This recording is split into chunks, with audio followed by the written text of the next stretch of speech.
আসসালামু আলাইকুম রহমতুল্লাহি ওয়া বারাকাতুহু। সম্মানিত দর্শক, প্রধানমন্ত্রী তারেক রহমান সাহেবের ভারত সফর স্থগিত হয়েছে, সাসপেন্ড। কেন হয়েছে, কি কারণে হয়েছে, সরকারের পক্ষ থেকে ইন ডিটেলস বলা হয়নি। বিভিন্ন পত্রপত্রিকা, যারা রাজনৈতিক বিশ্লেষক রয়েছেন, ইউটিউবে যারা কন্টেন্ট তৈরি করেছেন, তারা নিজ নিজ ধারণা অনুযায়ী নানা রকম ন্যারেটিভ তৈরি করেছেন। কিন্তু ইন ডিটেলস আসলে আমি যতটুকু শুনেছি, আমার আসলে কারো বক্তব্য ইন ডিটেলস মনে হয়নি। এমনকি সরকারে যারা কর্তা ব্যক্তি রয়েছেন, যারা এই ভারতের বিষয়টি দেখছেন, আমার কাছে মনে হচ্ছে যে এই যারা এই বিষয়গুলো হ্যান্ডেল করছেন, দে আর নট দ্য প্র্যাগম্যাটিক। দ্বিতীয়ত, এই যে পররাষ্ট্র বিষয়গুলো, যেমন শামা ওবায়দ আছেন, মাহাদি আমিন আছেন, খলিলুর রহমান আছেন, মানে তারা কেউই ভারতের গুড বুকে নেই। দ্বিতীয়ত, এখানে অজিত দোভালের সঙ্গে সাম্প্রতিক সময়ে প্রধানমন্ত্রীর মিলিটারি সেক্রেটারি রূপে এক ভদ্রলোকে পাঠানো হয়েছে। সেই ভদ্রলোক হয়তো প্রধানমন্ত্রীর খুব ঘনিষ্ঠজন, তাকে বিশ্বাস করেন, কিন্তু মিলিটারি ডিপ্লোম্যাসি,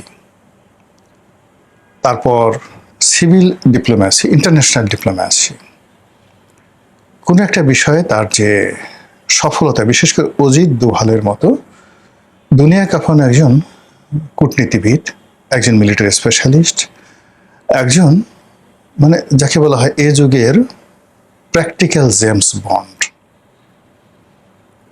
জেমস বন্ড বলতে আমরা যা বুঝি, সে যদি সেলুলয়েডের পর্দা থেকে বের হয়ে এসে ভারতের মতো একটা বিশাল রাষ্ট্রে ঠিক সেই জেমস বন্ডের মতো বিভিন্ন কাণ্ড ঘটান, সেই কাণ্ডের হোতা হলেন এখন অজিত দোভাল।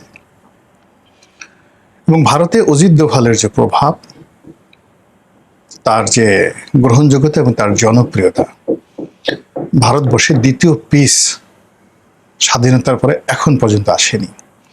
তাকে কংগ্রেস পছন্দ করে, মোদি পছন্দ করেন, তাকে সোনিয়া গান্ধী, রাহুল গান্ধী পছন্দ করেন, তাকে মিলিটারি পছন্দ করে, সিভিল সার্ভিস পছন্দ করেন, ইচ অ্যান্ড এভরিবডি।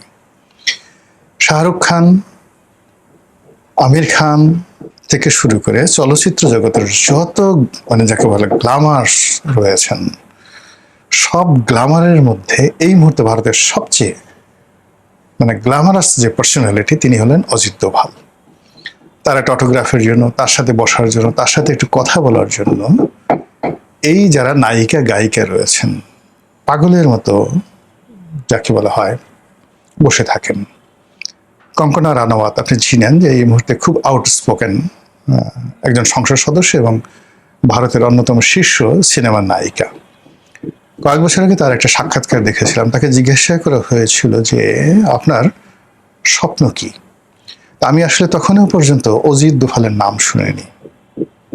তো তিনি বলছিলেন যে অজিত দোভালের সঙ্গে যদি আমার কখনো দেখা হয়, তার সঙ্গে যদি আমি 1 মিনিটের জন্য কথা বলতে পারি এবং তার একটা অটোগ্রাফ সংগ্রহ করতে পারি, আমার জীবনে এসে তার কোনো প্রাপ্তি নেই। তো বোঝার চেষ্টা করুন যে কঙ্কনা রানাওয়াত যখন এই কথা বলছেন আজ থেকে 5-7 বছর আগে, আর যে সময় আমার মতো মানুষ আমরা অজিত দোভালের নাম শুনিনি, ঠিক সেই সময় ভারতের অভ্যন্তরে অজিত দোভাল কোন পর্যায়ে তার মানে যাকে বলা হয় জনপ্রিয়তা, গ্রহণযোগ্যতা, দক্ষতা, অভিজ্ঞতা পৌঁছে গেছে। তো সেই অজিত দোভালের সঙ্গে বৈঠক করতে প্রধানমন্ত্রীর পক্ষ থেকে যাকে পাঠানো হলো, আমি এই তাদের দুজনের হ্যান্ডশেক করার ছবি দেখলাম, সবকিছু দেখলাম। এটা বিবেচনা আমি কিছু বললাম না, যেহেতু তিনি সরকারকে রিপ্রেজেন্ট করবেন। কাজেই এখানে কি হয়েছে না হয়েছে এটা আমি বলতে পারবো না। এর আগে সেখানে গেলেন জনাব খলিলুর রহমান। খলিলুর রহমান বেশ কয়েক দফা তিনি ফেল করেছেন। তিনি সেই এখন তো তিনি পররাষ্ট্রমন্ত্রী, তার আগে তিনি যখন নিরাপত্তা উপদেষ্টা ছিলেন, সেই সময়টাতে প্রাণান্ত চেষ্টা করে তিনি সাইড লাইনে বিমস্টেকের বৈঠকে নরেন্দ্র মোদী এবং ডক্টর মোহাম্মদ ইউনূসের সঙ্গে জাস্ট একটা বৈঠকের ব্যবস্থা করতে পারেননি। আবার যখন জয়শঙ্কর বাংলাদেশে এলেন, সেই বেগম জিয়ার যেটাকে বলা হয় ফিউনারাল যে অনুষ্ঠান, জানাজার অনুষ্ঠান, সেখানে অংশগ্রহণের জন্য।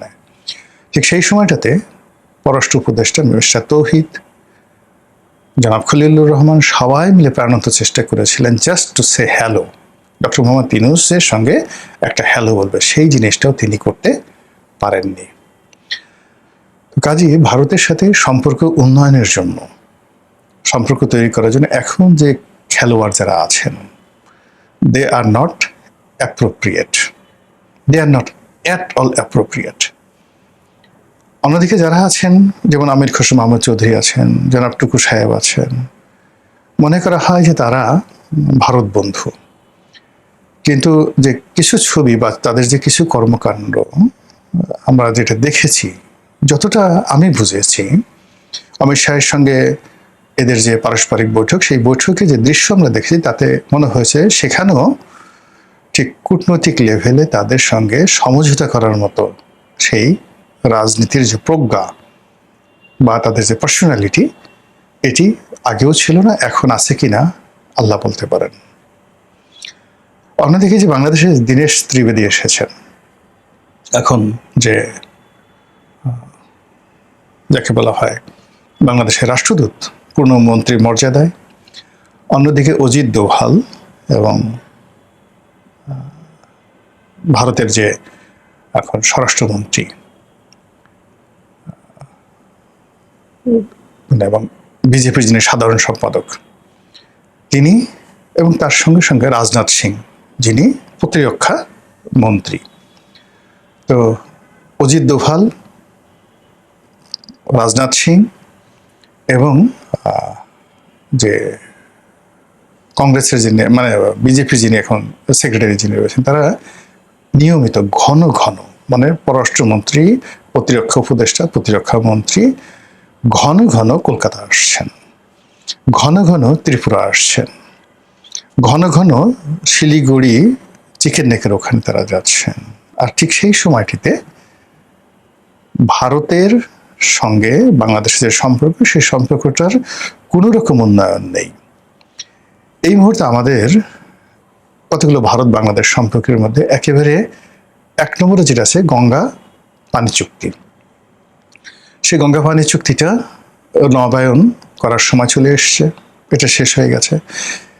এবং এটা দুর্ভাগ্য হলো যে এর আগে যখন বিএনপি সরকার ক্ষমতা এসেছিল, সেটা কি 2001 অথবা সম্ভবত না 1991 সনে, পুরো সময়টা কিন্তু, যে কোনো, আমি এখন এই মুহূর্তের তথ্যটা আমার কাছে একজাক্ট, মানে একটার সময়, মানে আইদার 91 থেকে 96 অথবা 2001 থেকে 2005, যখন গঙ্গা চুক্তিটা ছিল না, পানি চুক্তি ছাড়াই বিএনপির পুরো সময়টা বিএনপি পার করে দিয়েছে। কিন্তু তখন মিডিয়া ছিল না, ফলে এই চুক্তি না থাকার কারণে আমাদের কি কি ক্ষতি হয়েছে সেটা ন্যাশনাল অ্যাওয়ারনেস তখন হয়নি, কিন্তু এখন এটা সম্ভব না।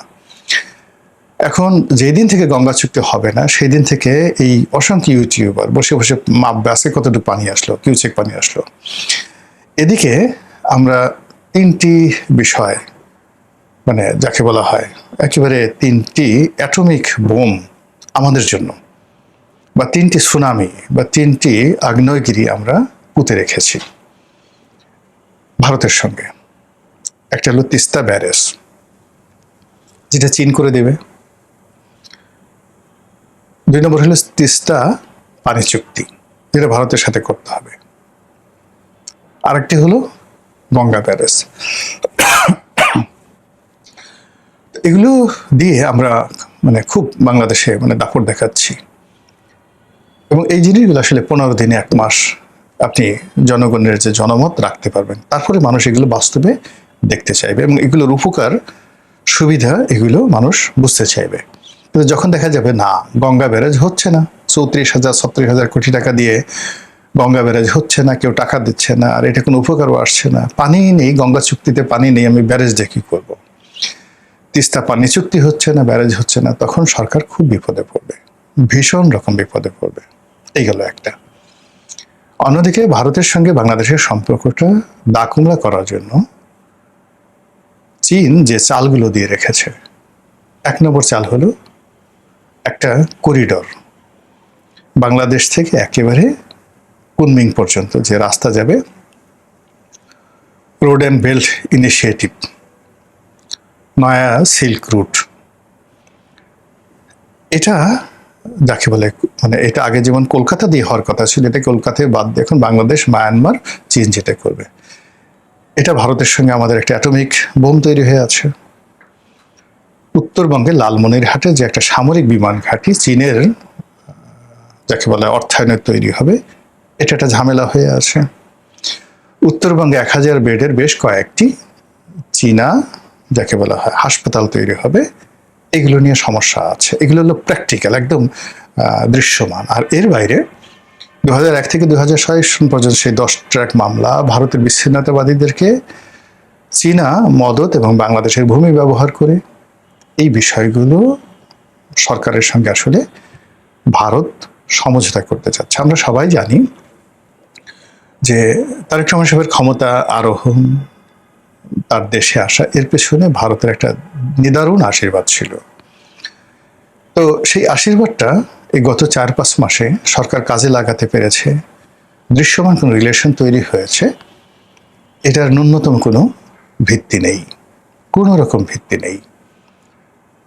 এক্ষেত্রে সরকার যারা আছে তারা এই আমাদের মতো যারা ইউটিউবিং করি বা রকচটা কিছু মানুষ আছেন যারা খুব ভারত বিরোধী, খুব জঙ্গি বিরোধী, এদের তারা যদি ঢাকা শহরে কোনো একটা অনুষ্ঠান আহ্বান করেন, এরা সবসময় পরগাছা, কিছু লোক আছে পরগাছা, বড় বড় লোকজন আছেন, এরা কখনো জামাতের উপর ভর করে, কখনো হেফাজতের উপর ভর করে, কখনো এনসিপির উপর ভর করে, কিন্তু এদের নিজস্ব যোগ্যতায় মানে একেবারে নিজস্ব যোগ্যতায় ঢাকা শহরে বা ঢাকার বাইরে ছোট্ট একটা অনুষ্ঠান করে 50 জন লোক জড়ো করা, মানে এমনি আগ্রহ নিয়ে তাদের বক্তব্য শুনতে 50 জন লোক আসবে, এরকম সিঙ্গেল উদাহরণ দেখাতে পারবেন না। এরকম কতগুলো রকচটা, এরকম কতগুলো যাকে বলা হয় যে বিভিন্ন অনুষ্ঠান যারা আট করে এবং যাদেরকে দেখলে যাদের কর্মকাণ্ড তারা যেখানে গেছে সেখানে সর্বনাশ করে ফেলেছে, যে পাত্রে হাত দিয়েছে সেই পাত্রটাকে তারা মানে নষ্ট করে ফেলেছে। এইরকম কিছু লোক দেশের ভিতরে থেকে এবং দেশের বাইরে থেকে সিন্ডিকেশন করে ভারত বিরোধী একটা বক্তব্য মানে তারা দিয়ে যাচ্ছে। এদের ভয়ে সরকার তটস্থ, তারা ভারতের সঙ্গে কোনো সম্পর্ক করতে যাচ্ছে না। আবার একই সঙ্গে ধরেন পাকিস্তানের সঙ্গেও আমাদের যে সম্পর্কটা এই মুহূর্তে খুব বেশি দরকার, কিছু কিছু প্রোডাক্ট বাই প্রোডাক্ট চীনের সাথেও দরকার। এখন এই বিষয়গুলো আন্তরিকতা নিয়ে সুন্দরভাবে করার জন্য একেবারে কারো দিকে না তাকিয়ে শুধুমাত্র দেশের কল্যাণে যেভাবে এগোনো দরকার সেটা সরকার দেখাতে পারছেন না। ফলে কি হলো, না ইসলামাবাদ, না বেজিং, না দিল্লি, না ওয়াশিংটন, কেউ খুশি না। আর এরই মধ্যে দেখা গেল যে দিল্লিতে প্রধানমন্ত্রীর যে সফর সেটা বাতিল হয়ে গেল। বুঝার চেষ্টা করুন, যখন দিল্লি এবং বেজিং এর মধ্যে যুদ্ধ চলছে, একে অপরকে আক্রমণ করছে, সীমান্তে এয়ার স্ট্রাইক, ঠিক সেই সময়টাতে সবচেয়ে বড়, ভারতের সবচেয়ে বড় যে ঋণটি, বৈদেশিক ঋণটি চীন ভারতকে দিল। যেই মুহূর্তে চীনের সঙ্গে আমেরিকার মানে বিশাল দ্বন্দ্ব, তো ঠিক সেই সময়টাতে মানে যেখানে হুয়াওয়েকে নিষেধ করা হলো এবং চীনের কোম্পানিগুলোতে আমেরিকার যে স্টক মার্কেটগুলোতে সেখানে অ্যাবান্ডন করে দেওয়া হলো, ঠিক সেই সময়টাতে সবচেয়ে বড় বিনিয়োগ, আমেরিকার বড় বিনিয়োগ চীনে হলো এবং চীনের বড় বিনিয়োগ আমেরিকাতে হলো। যখন নরেন্দ্র মোদীর সঙ্গে মুখ দেখা দেখি বন্ধ, নরেন্দ্র মোদীকে খুব বাজে ভাষায় গালাগালি করছে ডোনাল্ড ট্রাম্প, ঠিক সেই সময় জেডি ভ্যান্স তিনি ভারত সফরে উপস্থিত। তারেক রহমান সাহেব যখন বেজিংয়ে চলে গেলেন, তখন সরকারের সবচেয়ে গুরুত্বপূর্ণ ব্যক্তি, বেজিং সরকারের গুরুত্বপূর্ণ বেজিংয়ের পররাষ্ট্রমন্ত্রী, তো ওই সভাতে মিস্টার শি যিনি প্রেসিডেন্ট, ইটস এ ফর্মাল, মানে বাংলাদেশের মধ্যে একটা রাষ্ট্রের সঙ্গে মিস্টার শির যে বৈঠক এটা খুব বেশি হয়ে যায়। এখানে আসলে পররাষ্ট্রমন্ত্রীর উপস্থিতিটা একেবারে ফরজে আইন, কিন্তু তিনি সেখানে উপস্থিত থাকলেন না, তিনি চলে এলেন দিল্লিতে জয়শঙ্করের সঙ্গে বৈঠক করার জন্য। তো বোঝার চেষ্টা করুন যে পররাষ্ট্র নীতিটা কতটা জটিল। এই অবস্থাতে তারেক রহমান সাহেবের বা সরকারের একেবারে প্রথম এবং প্রধান দায়িত্ব ছিল দিল্লির সঙ্গে আইদার সম্পর্ক স্থাপন করা ইন ডাইরেক্ট, আদারওয়াইজ এই যে যারা ইউটিউবার আছে, বিভিন্ন যারা কন্টেন্ট তৈরি করে, তাদের কথা মতো আমরা ডক্টর মোহাম্মদ ইউনূসের মতো দিল্লির বিরুদ্ধে যুদ্ধ ঘোষণা করলাম। কিন্তু মাঝামাঝি জায়গাতে এই যে একবার ভারত যাব, একবার যাব না, একবার ভারতের দূত পাঠাবো, আবার সেখানে কোনো নেগোসিয়েশন হবে না, একবার আওয়ামী লীগের সঙ্গে সম্পর্ক রাখবো, আবার নিষিদ্ধ করব, আবার সেই নিষিদ্ধ আওয়ামী লীগকে আইন সিদ্ধ করার জন্য চেষ্টা চালাবো, একবার শেখ হাসিনাকে চাইবো, তারপরে কামালকে চাইবো, স্বরাষ্ট্রমন্ত্রী কামালকে চাইবো, আবার চাইবো না। এই যে টানা হেসরা, দ্বিধাদ্বন্দ্ব, রাজনীতিতে এই দ্বিধাদ্বন্দ্ব যে কোনো একটা সরকারকে মারাত্মকভাবে দুর্বল করে ফেলে। এবং তার যে এই সরকার যে এখন দুর্বল হয়ে গেছে মাত্র 4 মাসে, আপনি অবাক হয়ে যাবেন যে বলতে খুব কষ্ট লাগছে, ডক্টর মোহাম্মদ ইউনূসের প্রথম 4 মাসে তাদের যে স্পিরিট ছিল, সেটা আপনি মন্দ বলেন, যা কিছু বলেন, কিন্তু সেই স্পিরিটে তছনছ হয়ে গেছিল সবকিছু। রিসেট বাটনে চাপ দিয়ে দিলেন। জুলাইকে দ্বিতীয় মুক্তিযুদ্ধ ঘোষণা করলেন। 71-এর মুক্তিযুদ্ধ প্রসঙ্গবাদ 47 থেকে শুরু করতে হবে, মানে পুরো জিনিসটিকে 4 মাসে তোলপাড় করে দিলেন। এবং সেই ন্যারেটিভের এগেইনস্টে দাঁড়ানোর মতো একটা শক্তি বাংলাদেশে ছিল না প্রথম 4 মাস, অর্থাৎ আগস্ট, সেপ্টেম্বর, অক্টোবর, নভেম্বর পর্যন্ত। এই 2025 সনে এসে আস্তে আস্তে তাদের বিরুদ্ধে কথা বলা হলো। তো সেই দিক থেকে দেখেন গত 4 মাসে সরকার কিন্তু একটা ন্যারেটিভ তৈরি করতে পারেনি। এরপরে প্রথম 4 মাসে ডক্টর মোহাম্মদ ইউনূস যেভাবে ভারত বিরোধিতা করে সারা বাংলাদেশে একটা জশ্নে জৌলুস তৈরি করে ফেললো। প্রত্যেকটা মানুষ ভারতের সাথে যুদ্ধ করবে, প্রত্যেকটা মানুষ দিল্লি দখল করবে, প্রত্যেকটা মানুষ 7 সিস্টার দখল করবে, তাদের মধ্যে এক ধরনের উন্মাদনা তৈরি হয়ে গেল।